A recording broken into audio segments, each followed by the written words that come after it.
Se você esperar ter o que precisa para viver o que Deus prometeu, você nunca vai viver as promessas.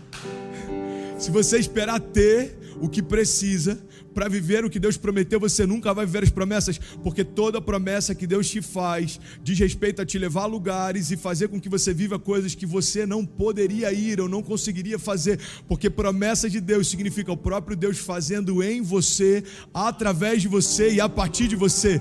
É por isso que grandes homens, eles entenderam, a promessa começa em mim, mas não termina em mim. Todo revolucionário, todo avivalista, todo grande evangelista, todo homem de Deus que começou algo sobrenatural na terra, ele entendeu, começa em mim, mas não termina em mim. Por isso que a gente precisa entender, isso é uma chave que o Evangelho nos dá. Deus é aquele que dá a semente ao que semeia, ou seja, tudo que o Evangelho deposita em você, Ele deposita para ser derramado para alguém. Todo dom que Deus dá para você, Ele dá para que seja um canal de cura para alguém. Ei, olha para mim, nenhuma árvore se alimenta dos próprios frutos. Você nunca vai ver uma mangueira experimentando quão doces são as suas mangas, ou uma macieira experimentando quão bonitas são as maçãs. Você nunca vai ver uma oliveira vindo o fruto sendo consumido por si só. Por quê? Porque toda árvore estabelece frutos para o outro. Isso é quem você é. Então, quando eu entendo quem eu sou, quem eu fui gerado para ser, o que Deus espera de mim, a expectativa que Deus tem em cada promessa que Ele confiou, eu fico em paz e descansando, sabendo que sempre foi grande demais, mas sempre foi Ele quem fez. Sempre foi difícil demais, mas sempre foi Ele quem fez. Sempre pareceu impossível aos meus olhos, mas sempre foi Ele quem fez. Então entenda isso. O dom que há em você, quando ele é ativado, não é ativado para você. Tem pessoas que falam, olha, existe poder para curar, mas às vezes a gente está enfrentando uma dor de cabeça. Eu preciso que alguém que tem unção de cura estabeleça as mãos e ore por mim também. Porque a gente ora por pessoas enfermas, mas a gente precisa entender, a unção que Deus depositou em você vai ser repartido com o outro, e a unção que Deus depositou no outro vai ser repartido sobre você, e sobre o outro, sobre o outro, sobre o outro. Essa é a multiforme graça de Deus, todos alinhados, ajustados como membros de um só corpo. O corpo é um só, o Deus é um só, o Pai é um só, o Cristo é um só, o Espírito é um só, o propósito é um só, mas cada um de nós carrega uma porção que Deus depositou sobre si e precisa ser derramado sobre o outro. Você está comigo ainda? Então a gente precisa entender, as características de Deus não podem ser esquecidas. E quando a gente começa a perceber e entender quem Deus é, a gente começa a se fortalecer e entender quem nós somos em Deus.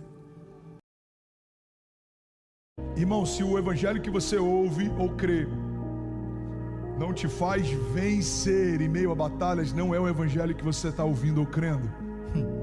Pastor, esse evangelho é muito açucarado, só fala do que Deus vai fazer. Irmão, deixa eu te falar uma coisa. Se o evangelho que cremos e pregamos não fala a respeito de uma geração que se tornou em Cristo mais do que vencedora, não é do evangelho que a gente está pregando.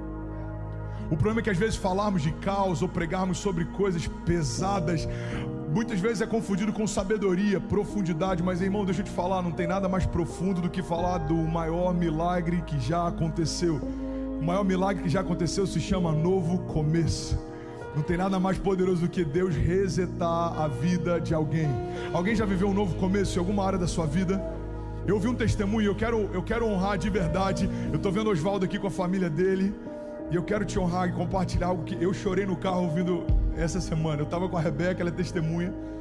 Talvez você nem saiba disso. A Ana, irmã dele, está no Brasil, mandou um áudio para a Rebeca falando da Rebeca. Cara, que incrível que Deus está fazendo. Meu irmão, ele estava tomando banho na quinta-feira e ouvindo o culto. E ele ouviu o pastor falar assim: olha, essa multidão de 7 voluntários aqui, tem alguém que está feliz? Ele ficou tão triste, e ele falou: preciso ir lá dar suporte. Ele saiu do banho e veio correndo para a igreja. Quando eu ouvi aquele áudio, eu comecei a chorar. Eu falei: é essa igreja que a gente está construindo, é essa visão, é esse coração, é essa cultura que entende que eu não posso ficar numa passividade falando para líderes: ei, eu estou esperando algo de você. Eu preciso ficar numa posição em que eu entendo que Deus está esperando algo de mim. Deus já me instituiu como sacerdote sobre a minha casa, como liderança sobre o corpo dele. Deus está esperando de nós um posicionamento. A gente não pode usar de desculpas dizendo que quando as circunstâncias melhorarem, ou quando a crise passar, ou quando o pastor me ligar, ou quando as igrejas voltarem, ou quando, ei, irmão, não condicione aquilo que você pode fazer agora.